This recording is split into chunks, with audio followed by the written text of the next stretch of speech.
खुफिया नीलामी के तरीक़ाकार के खिलाफ दरख्वास्त मंजूर कर ली गई है। अदालत ने तोशाखाना के सरकारी तहाइफ की खुफिया नीलामी को गैर कानूनी करार दे दिया है। तफसीलात जान लेते हैं बोलियों के नुमाइंदे मुनीर बाजवा से। मुनीर, आगाह कीजिएगा।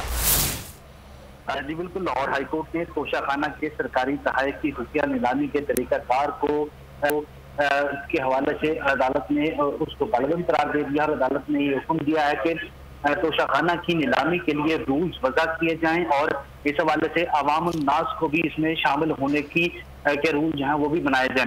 लाहौर हाईकोर्ट के chief justice mister justice Mohammad Qasim Khan ने अदनान प्राचा की इस दरख्वास्त पर समाअत शुरू की तो deputy attorney general Asad Ali Bajwa की जानिब से पिछले 5 साल में सिर्फ एक नीलामी हुई है, जिसमें जो नीलामी अक्टूबर 2018 को हुई थी तोशाखाना के जो तहाइफ थे उनकी नीलामी की गई थी।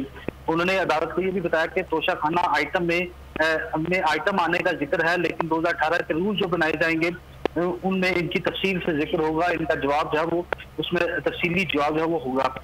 जिस पर चीफ जस्टिस लाहौर हाईकोर्ट ने ये इस्तफसार किया कि ये बताएं कि बहुत शुक्रिया मुनीर तफसीलात के लिए।